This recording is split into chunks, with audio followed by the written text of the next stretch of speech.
the Ben and Rich YouTube channel.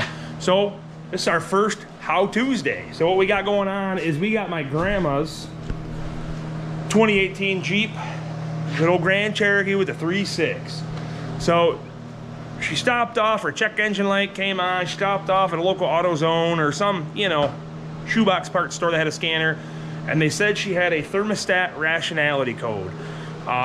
So I told her, I'm like, grab a thermostat just in case. So basically, we're gonna go ahead and scan it first and see what we got going on. And again, this is a 3.6. Generally what that means is the vehicle operating temperature is not getting to the parameters the computer wants. So, what's that mean? The thermostat's hung open, it's wore out. I mean, it's the original one, and I'm not sure the miles on this unit, but by golly, I think it's probably getting up there anyways, because she pounds the pavement.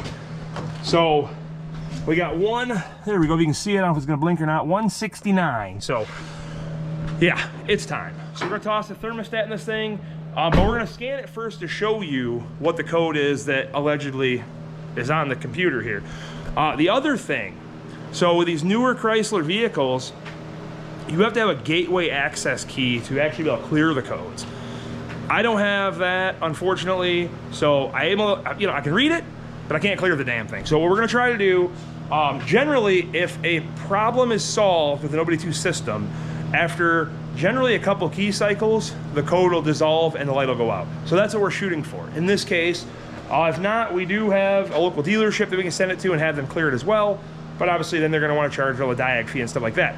But let's get the scanning, we'll show you what we got. All right, basic stuff, get your ignition powered on. So hit your button, it'll go into accessory. We want it in run. It'll get it powered up there. And then we are going into, so we have a Bosch scan tool here. Now granted, you don't need one this sophisticated. Any basic code reader will do the same result for at least reading the code's sake anyways. So yep, we got a Jeep Grand Cherokee. Let's see here. And again, it referenced that gateway key, but like I said, for us, for reading it, it don't matter. And read DTCs. And we just want the engine. All right, so yeah, that would be correct. It's a P0128 Thermostat Rationality. So yeah, they were definitely right on the code's sake, which is good. I mean, at least they were honest with her and whatnot. She's getting up there, so you always want to, you know, make sure you're double checking these guys. So we're gonna start with the basic stuff. I mean, there is other possibilities, I'm sure, but again, if our coolant level's full, we're not going through it. She's not overheating, right? It's just not getting up the temp. So the temp is lingering lower than it would before. But we're gonna double check coolant level. We did put a radiator in this thing about, I don't know, about a year ago, I think. And if the temp, you know, the level is good, so we haven't seen any leaks, right? Then we're gonna go ahead and show you how to change the thermostat. So basically, we got the hood open here. Our upper hose is where the thermostat lies. So we gotta basically go ahead and pull all this stuff out of our way. That's where our oil filter would normally be on this unit if you've never got into one of these.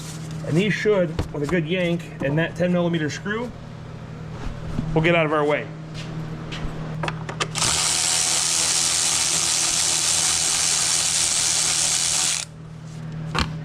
All right, toss that up on the wiper cowl. Get this thing the rest of the way out of her. Just give her a couple. All right, so air box got to come out of our way. Looks like we got our hose clamp there. We'll pull this dude out of our way, and that'll expose that unit.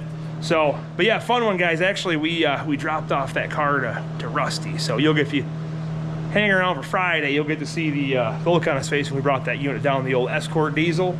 Oh yeah.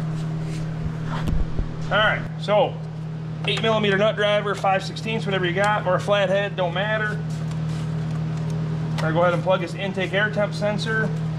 You got a little Christmas tree holding this wire down here. My tool helps, of course. All right. We got another 5/16 or 8 over here.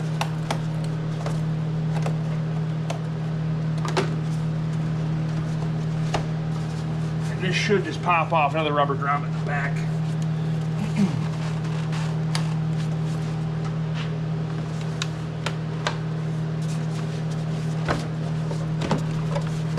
right, get that out of our way. So right there she is. We got 3 10s. We got a coolant temp sensor, a couple spring clamps. So yeah, it's pretty straightforward to get to, but one of those things, you know what I mean? If you've never done one before, you're looking to see what fastener size and stuff. That's kind of the idea behind these videos, guys. By all means, we still gonna have some fun stuff. The LTD, she's just waiting. She's down to the exhaust. I'm pretty excited. We're waiting for our buddy Wayne at the junkyard there. We're gonna take it to his exhaust bender. We're gonna, you know, put some nice sounding good stuff on there. I don't know, you guys got any ideas on that? I was thinking just some 10 series with some dumps, you know? I don't know. I was gonna do tailpipes, but they just don't sound, that car is unique enough. It's gotta sound good. You know what I mean? It's gotta just have that nice, we're gonna make it idle at like 550, 600. You know, being a stick shift's gonna be rowdy. I'm excited. All right, back to the project at hand. All right, so rule number 1, guys, check your antifreeze. You can see ours is it's at the min, but it's full enough not to give us problems. Make sure it's not pressurized. Now she just drove over here. A little bit of pressure. So just be careful. These plastic reservoirs are a touch more forgiving, you know, compared to the old radiator days. All right. Oh yeah, I bled off the pressure. We're good to go. It's like kind of cracking your beer, you know. Be careful. All right, so 10 millimeter here, right? So this is a hard line that runs along the bottom and pops up here. So what we're gonna do is we're gonna pull this bolt loose. That'll allow a little more flexibility for this unit, because we gotta kind of swing him out of the way to be able to get this hose to pop off. And then we have our spring clamp there as well. Keep in mind, it's a messy job, guys. Put your drain pan down and do your best. That's all you can do. Or pull the drain cock on the radiator, and we're not about that. All right, pull your hardline bolt out of the way, and you'll see that gives it quite a bit more flexibility. So then we're gonna go ahead and get our heater hose line out of the way.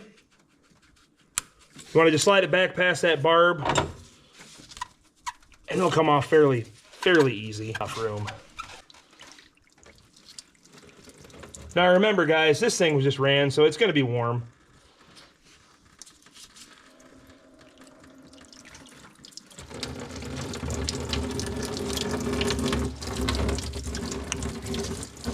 All right, so that dude's out of our way. She's draining. Go ahead to our big guy here, upper hose. Same routine.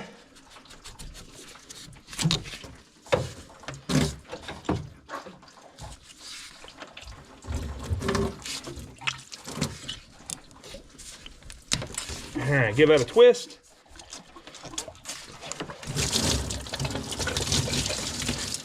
And you hope you get most of it in the drain pan.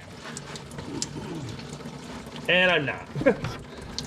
All right, so lastly, we have this little connector here.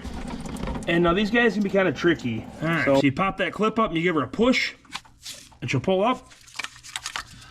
Now, we got our and then we got our other guy on the bottom. See if I can show you that. Down there anyways.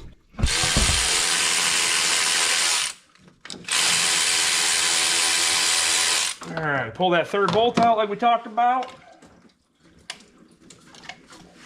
All right, there she is, guys. Pretty straightforward, huh? So this one does have the sensor in it. I'm not sure on the new one. I'll grab that real fast and see. We may have to transfer this guy. And then you see our seal stuck to the housing there, so make sure you change that with the new one as well. All right, so it looks like she went and got herself a 4 Seasons, which is for the win. Standard Motor Products, 4 Seasons, good stuff. So it is the whole assembly, new gasket, new thermostat. Well, not thermostat, I'm sorry. Well, thermostat too, you know. But temperature sender. Let's get her jam back on there. All right, always kind of Wipe that dude down, your sealing surface. And these here, the O-rings aren't bad, guys. Them tend to clean it pretty well. And make sure you rinse your belt off. We did get antifreeze on it. She does need one, so we're gonna change it after and let her know. But antifreeze on your belt, it'll make it squeak. Trust me, ask me how I know. All right, guys, so what I like to do before I install the new one is I like to pull back this aluminum line and kind of get the heater hose on first. Then you're gonna fight it as bad. And then she will seat right in there. And just reverse the process. 3 10mm bolts, pretty straightforward stuff.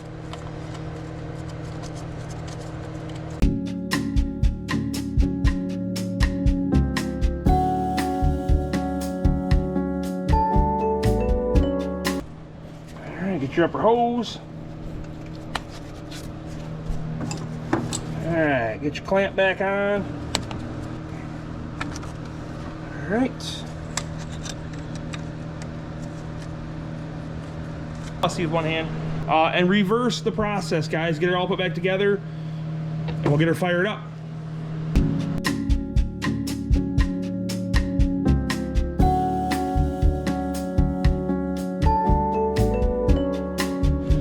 All right, so get the old 50-50. Now this, I think, takes an oat or, you know, an organic or a hybrid organic, but we got the old all makes, works in all these units.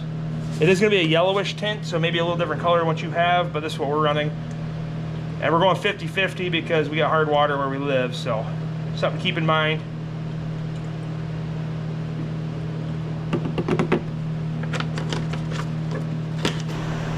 Well, guys, that's a wrap. We're gonna let this thing warm up, get up to temp, and hopefully our light goes out. If not, like I said, we'll have her go to the dealer, clear it, and then see what happens. But I appreciate you guys tuning in for our first official How Tuesday.